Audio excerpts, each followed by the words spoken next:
داغ جوونش رو ببینه. امشب شب شام غریبان ها آمادت کنم برای شب. اونا که داغ جوون دیدن منو ببخشن، حلال کنم.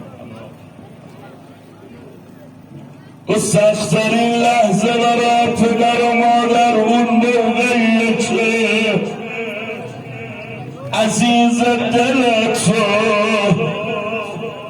فرزند مهربون تو